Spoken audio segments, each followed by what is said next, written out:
విశాఖ జిల్లా సింహాద్రి అప్పన్న స్వామి చందనోత్సవంలో అపశృతి చోటు చేసుకుంది. స్వామివారి నిజస్వరూపం దర్శించేందుకు వచ్చిన భక్తులపై గోడ కూలడంతో దాదాపు 8 మంది వరకు మృతి చెందినట్లు, 5గురికి తీవ్ర గాయాలు అయినట్లు సమాచారం. సిరులు కురిపించే సింహాచలం అప్పన్న స్వామి నిజస్వరూప దర్శనం చేసుకోవాలని ప్రపంచవ్యాప్తంగా ఉన్న భక్తులు ఆశిస్తారు. ఆ కారణం చేతనే స్వామివారి నిజస్వరూపం దర్శించేందుకు చాలా పెద్ద ఎత్తున భక్తులు సింహాచలానికి తరలివచ్చారు. సమ్మర్ హాలిడేస్ కావడంతో భక్తుల సంఖ్య బాగా ఎక్కువగా ఉందని అధికార వర్గాలు చెబుతున్నాయి. కొండపై ఉన్న సింహగిరి బస్టాండ్ నుండి ఎగువ వెళ్లే మార్గంలో షాపింగ్ కాంప్లెక్స్ ఉంది. సరిగ్గా అక్కడి నుండే వెళ్తున్న 300 రూపాయల క్యూ లైన్లో పక్కనే ఉన్న సిమెంట్ గోడ కూలింది.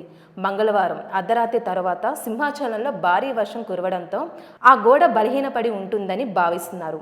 ఈ ఘటన జరిగిన వెంటనే ఎన్టీఆర్ఎఫ్ సిబ్బంది, ఆలయ అధికారులు సహాయక చర్యలు చేపట్టారు. హోంమంత్రి వెలగపూడి అనిత, విశాఖ జిల్లా కలెక్టర్ హరిధర ప్రసాద్, సిపి బాక్షిగూడ ఘటనా స్థలానికి చేరుకుని సహాయక చర్యలు పర్యవేక్షిస్తున్నారు. మృతదేహాలు విశాఖ కేజీఎస్కి తరలించగా గాయపడిన వారిని ఆసుపత్రికి తరలించి చికిత్స అందిస్తున్నట్లుగా కలెక్టర్ మీడియాలో తెలిపారు.